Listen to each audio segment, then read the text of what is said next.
বিশাল বড় সাইজের কেক দিয়ে ছোট্ট করে ঘরোয়াভাবে ভাইয়া আর ভাবির অ্যানিভার্সারি সেলিব্রেশন করে ফেললাম। কী কী আয়োজন করেছিলাম সেদিন আর কিভাবে দিনটি কাটালাম সেই সব কিছু দিয়েই সাজিয়েছি আজকের এই ব্লগ। আশা করছি ব্লগটি আপনাদের খুবই ভালো লাগবে। হ্যালো এভরিওয়ান, আসসালামু আলাইকুম। আমি ফাতেমা ফারিন, সবাইকে স্বাগত জানাচ্ছি নতুন আরও একটি ভিডিও দেখার জন্য। আজকের ব্লগটি হচ্ছে ভাইয়া আর ভাবির anniversary celebration party. So let's watch the video at the end. এবছর ভাইয়া আর ভাবির অ্যানিভার্সারির ডেটটা ছিল একদম সপ্তাহের মাঝখানে, আর যেহেতু ভাইয়াও বাসায় ছিল না তাই কোনোরকম কোনো প্ল্যানই ছিল না। হঠাৎ করে ভাইয়া ফোন করে বলে বিশাল বড় একটা কেক পাঠিয়ে দিয়েছে। আমার ছোটো দেওর সেটা রিসিভ করে নিয়ে এসেছে বাসায়। তো এত বড় কেক দেখে আমরা তো সবাই ভীষণ সারপ্রাইজ হয়ে গেলাম। আর কেকটাও মাশাল্লাহ অনেক বেশি সুন্দর ছিল, আর এটা ছিল একদমই গোলাপি কালারের, তো দেখতেও মাশাল্লাহ অনেক সুন্দর।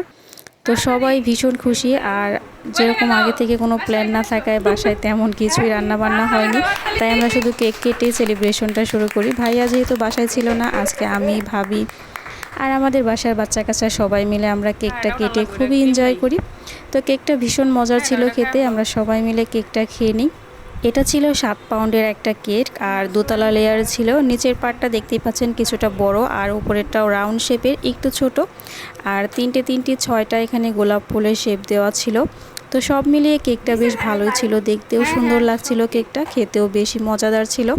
তো আমরা সবাই মিলে কেকের এই খাওয়া দাওয়া শুরু করে দেই। তো কেকের ক্রিমটাও বেশ মজারই ছিল।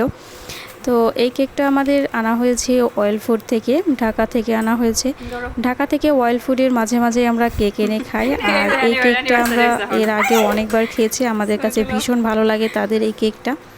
এটা ভ্যানিলা ফ্লেভারে কেক ছিল। আগেরবার ভাইয়া ভাবির অ্যানিভার্সারিতে তারা আমাদের ভ্যানিলা এবং চকলেট দুটো লেয়ারের আলাদা আলাদা করে কেক পাঠিয়ে দিয়েছিল, আর দুটো কেকই মাশাল্লাহ অনেক মজার ছিল। আর এবারের কেকটাও বেশ ভালোই ছিল, অনেক বড় কেক, তাই আমরা সবাই মিলে খেয়েও শেষ করতে পারিনি, বাকিটা ফ্রিজে রেখে দেই। কে হয়তো ভাবছেন এত বড় কেক আমরা কিভাবে খেয়ে ফেললাম। তো এটা কোনো ব্যাপারই না, আমরা যেহেতু জয়েন্ট ফ্যামিলি, আমরা একসাথে অনেকজন থাকি একই বাসায়, তাই সবাই মিলে খেলে কেকটা অনায়াসেই তাড়াতাড়ি শেষ হয়ে যাবে। তো যাই হোক, কেক যখন খেয়েছি তাদের জন্য তো কিছু একটা আয়োজন করতে হয়। তো চটজলদি বাসায় মুরগি ছিল, তাই মুরগি দিয়ে সব কিছু রেডি করে একদম বিরিয়ানি রান্নার প্রিপারেশন নিচ্ছিলাম। ঝটপট বলতে শুধু এখন বিরিয়ানিটাই মাথায় আসে, আগে থেকে প্ল্যান না থাকায় বেশ কিছু আয়োজন করতে পারিনি। শুধু রাঁধুনির রেডিমিক্স মশলা দিয়ে বিরিয়ানি রান্না শুরু করে দিয়েছি। আর আমি বিরিয়ানিতে সবসময় গরুর দুধ ব্যবহার করি, এতে করে বিরিয়ানির কালারটা বেশ সুন্দর হয় দেখতে। রাঁধুনি রেডিমিক্স বিরিয়ানির মশলা দিয়ে বিরিয়ানি রান্না করলে কিন্তু এর স্বাদ এবং ঘ্রাণ দুটোই বেশ ভালো আসে। আর এটা যেহেতু রেডিমিক্স মশলা সব কিছু দেওয়াই থাকে, তাই আলাদা আলাদা মশলা দেওয়ার কোনো প্রয়োজন নেই। শুধুমাত্র পেঁয়াজ মরিচ একটু ভাজা ভাজা করে এর মধ্যে আদা বাটা আর রসুন বাটা তাই এক্সট্রা অ্যাড করেছি, আর ছিল সামান্য লবণ। আর বাকি সব কিন্তু মশলার মধ্যে দেওয়াই আছে, আলাদা করে কোনো কিছু দেওয়ার প্রয়োজন হয় না। বাট আমি কিছুটা মিক্স করেছি বাদাম বাটা, আমার কাছে কাজু বাদাম এবং কাঠবাদাম 2 আইটেমের বাদাম ছিল। তো বাদাম বাটা দিলে কিন্তু টেস্টটা অনেক বেশি ভালো আসে।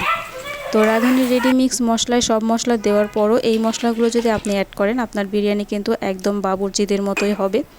তো মাংস কষানোর পর আমি এবার পোলাও রান্না করছি। তো পোলাওয়ের চালটা আমি আগে থেকে ধুয়ে ভিজিয়ে এবং ঝরনা দিয়ে রেখেছিলাম যাতে পানিটা ঝরে যায়।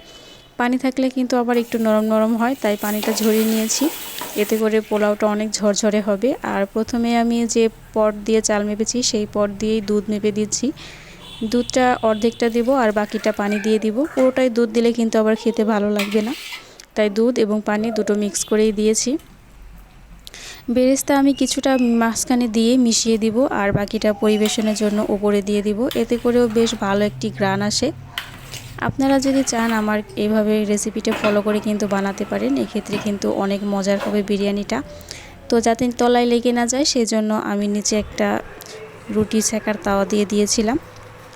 দেখতে পাচ্ছেন মাশাল্লাহ বিরিয়ানির কালারটা কিন্তু অনেক সুন্দর হয়েছে। এমনিতেও নর্মাল রেডিমিক্স মশলা দিয়ে রান্না করলে কিন্তু বিরিয়ানিটা অনেকটাই কালচে কালচে হয়, বাট দুধ দেওয়ার কারণে কিন্তু সেই ভাবটা আর থাকবে না, একদমই সাদা সাদা হবে, একদম অরিজিনাল দোকানের মতো বিরিয়ানির কালার হবে, দেখতেও সুন্দর লাগবে আর খেতেও কিন্তু মাশাল্লাহ অনেক বেশি মজার হবে।